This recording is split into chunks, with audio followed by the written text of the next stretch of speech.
want to join you and help you fulfill God's plan for your life.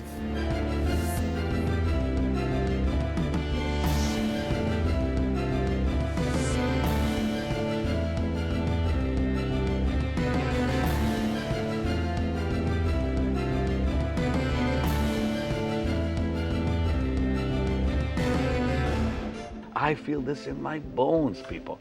For you, I'm feeling it. I'm telling you. We've got to display the ministry of the Spirit today. Something that is so incredibly powerful and to change the world. We must not lose today's opportunity to reach the whole world for Jesus Christ. This is your love world. Hello everybody, I have with me today the American Ambassador to Israel, Ambassador David Friedman. You're welcome, sir. It's great to be with you, Pastor. Thank you. It's 1 year now since the United States recognized Jerusalem as capital of Israel. What are your feelings? First of all, I can't believe how fast the year has gone. It feels like a blur. I'm so happy that we've managed to open, to really get into our mission here in Jerusalem. I think it's been a very successful year. And, I thank God that we were able to have that first year in peace, tranquility, success, outreach to people of all faiths, and to really, I think, present the President's mission towards Israel, towards the Jewish world, the Christian world, the Muslim world in the best possible light. So far, any backlash? No.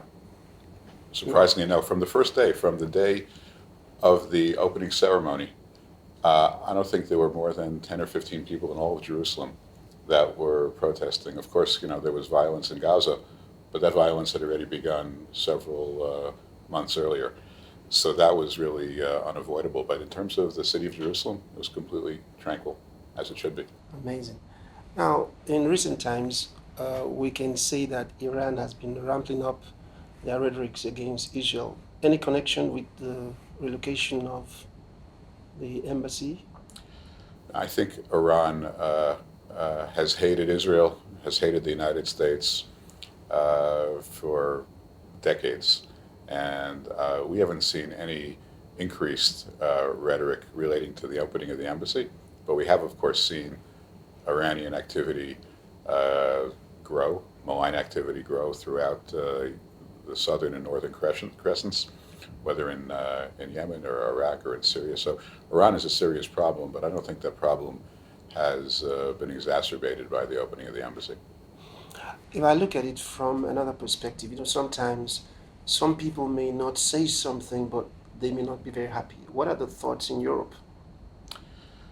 Well, Europe is no longer monolithic. There's the E3.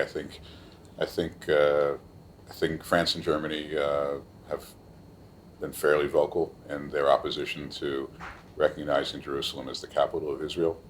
Maybe to a lesser extent in the UK. As you head east, we see many countries that I think are really beginning to seriously consider moving their embassies. So they're not all of one view. We'd like to see more activity over the next year or two. How many have moved their embassies currently, or at least recognized the Jerusalem as capital? So the one that's recognized Jerusalem and moved has only been Guatemala at this point.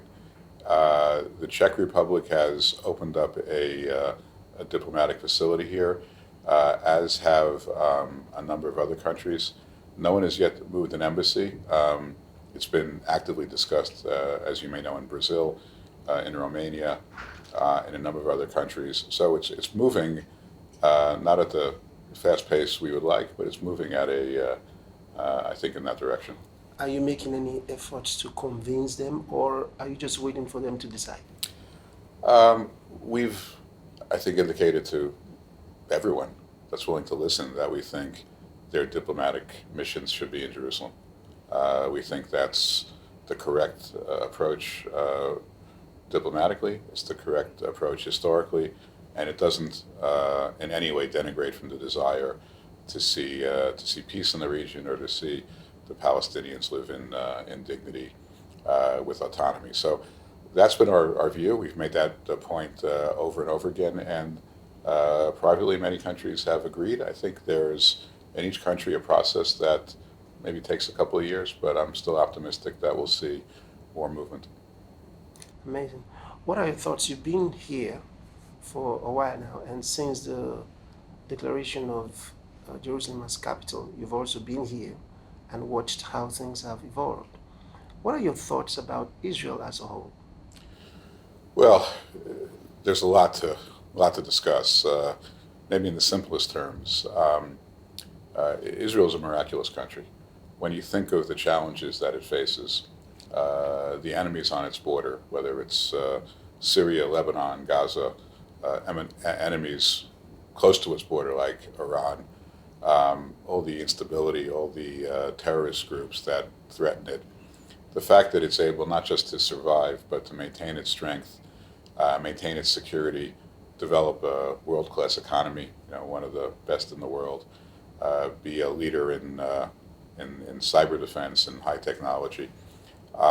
This is frankly miraculous. I mean, something that nobody would expect to see, in the absence of some divine help. So I'm very, very, very impressed with the people of Israel, the land of Israel, and it really survives against the odds.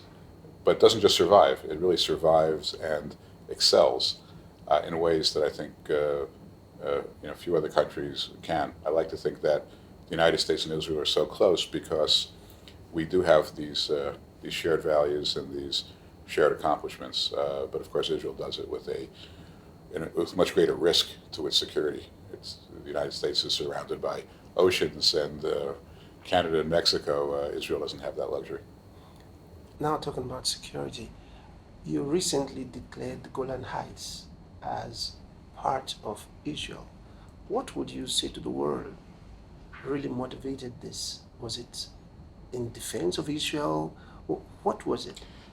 Well, of course, it supports Israel, and we want to support Israel. But I'm sure you've been there. I've been there many times, especially recently. It's incredibly important territory strategically. It borders with a ruthless, despotic regime that has killed or displaced more than 1 million people. And there is simply no conceptualization of Israel's northern border that doesn't include the Golan Heights. And so, we did it. We think our predecessors, frankly, should have done it. It was the right decision at the right time, and I think it sent a message to those who are still making mischief in Syria that the United States is going to support Israel having a safe and secure border, which is what it's entitled to, as a matter of law. So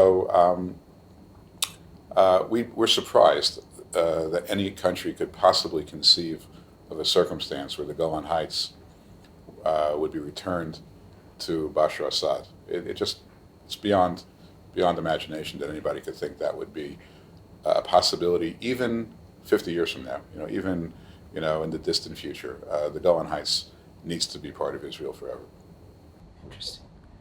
I just want to ask two more things I want you to articulate. Can you give us, in a nutshell, what is America's vision for this region?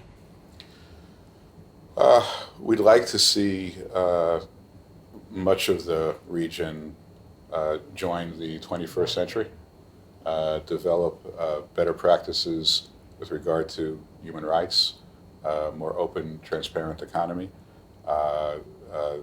non-aggression from one country to the next. We think Israel is the linchpin of that vision because Israel is the only democracy in the region. It has by far the best human rights record in the region.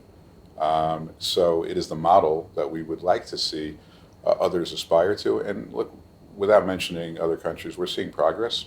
Not enough, enough of a pace. But our vision of the region, our democratic nations living in peace. A year ago, I was present at the celebration where you made this announcement. And so now you've enjoyed it. what do you have to say to the world about Israel? Would you encourage, I want you to say something about Israel, talking to others about, Sure. yeah. The most important message is we can talk about Israel for hours. There's nothing like being here. Israel is now seeing about 4 million tourists a year. That's more than double than what they were seeing a couple of years ago.